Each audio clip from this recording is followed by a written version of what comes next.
Halo, Assalamualaikum warahmatullahi wabarakatuh. Perkenalkan, nama saya Lia Ramawati dari kelas 642D05.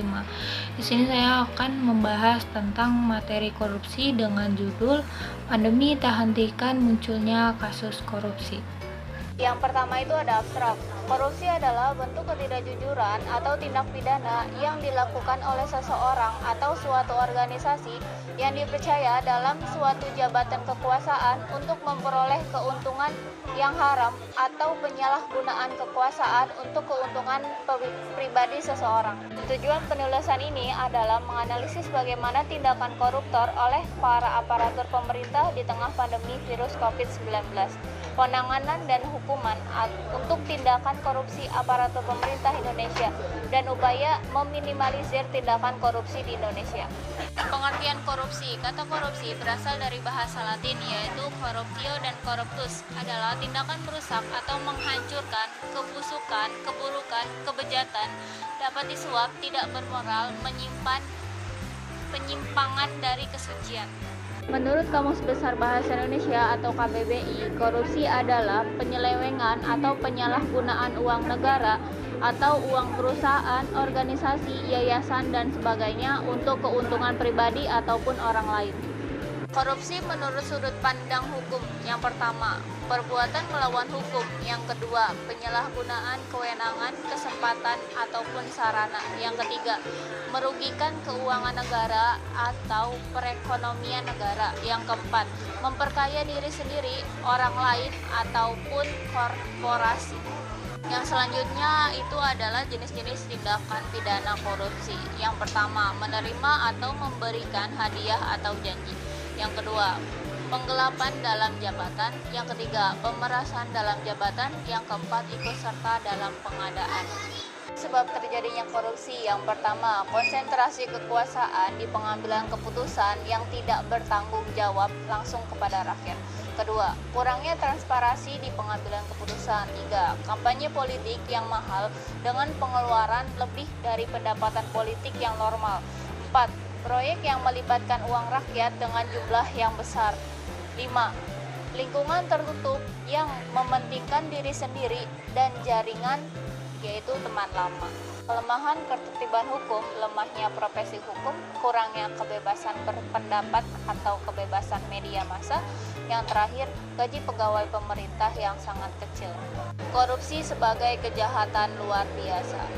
Yang pertama, korupsi menyebabkan kerusakan dan kejahatan yang luas. Kedua, korupsi adalah kejahatan sistematik. Yang ketiga, korupsi melanggar hak asasi manusia. Yang keempat, pelaku korupsi harus dihukum dengan berat. Yang terakhir adalah korupsi mengancam ketertiban dunia. Contoh kasus korupsi di masa pandemi COVID-19. Yang pertama, mantan Menteri Kelautan dan Perikanan Edi Prabowo pada tanggal 25 November tahun 2020, KPK menetapkan dalam kasus suap ekspor benih lobster, Edi menerima uang sebanyak 9,8 miliar. Yang kedua, ada Menteri Sosial Juliari P. Batubara. Juliari P. diduga menerima fee dari rekannya pada Kemensos sebesar 10.000 per paket bansos. Total uang yang diterima Juliari sebesar 17 miliar yang kemudian digunakan untuk kepentingan pribadinya. Yang ketiga, ada Gubernur Sulawesi Selatan yaitu Nurdin Abdullah. Ditangkap dalam operasi tangkap tangan KPK pada tanggal 26 Februari 2021. Nurdin ditetapkan sebagai tersangka dugaan suap pengadaan proyek infrastruktur bersama Sekretaris Dinas PUPR Provinsi Sulawesi Selatan, Edi Rahmat, dan Direktur PT Agung Perdana Balaumba, Agung Sucipto. Nurdin diduga menerima uang sejumlah 5,4 miliar dari beberapa kontraktor proyek di lingkungan pemerintah Provinsi Sulawesi Selatan.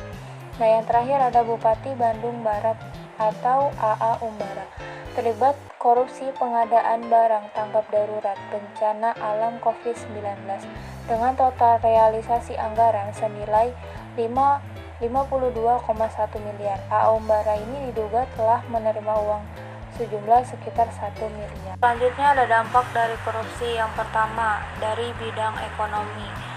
lambatnya pertumbuhan ekonomi negara. Yang kedua, kesenjangan sosialnya semakin tinggi.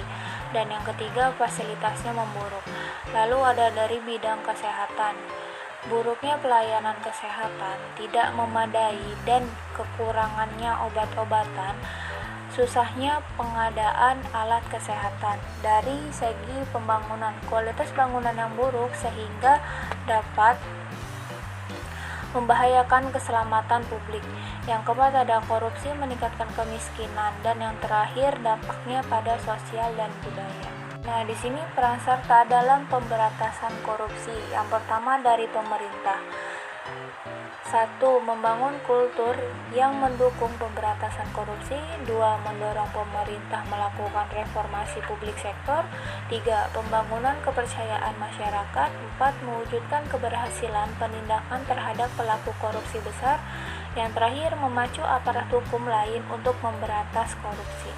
Dari masyarakatnya, yang pertama, hak mencari, memperoleh, dan memberikan informasi adanya dugaan tindak pidana korupsi.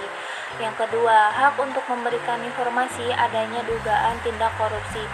Yang ketiga, hak menyampaikan saran mengenai perkara tindak pidana korupsi. Yang keempat, hak memperoleh jawaban atas pertanyaan paling lambatnya sekitar 30 hari.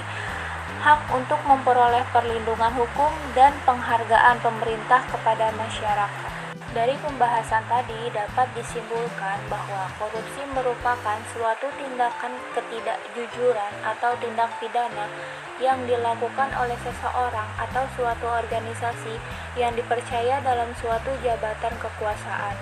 Korupsi bahkan disebut sebagai kejahatan luar biasa dan setara dengan kejahatan terorisme, penyalahgunaan narkotika, atau perusakan lingkungan besar. Bahkan dengan statusnya itu telah sejajar dengan extraordinary crime.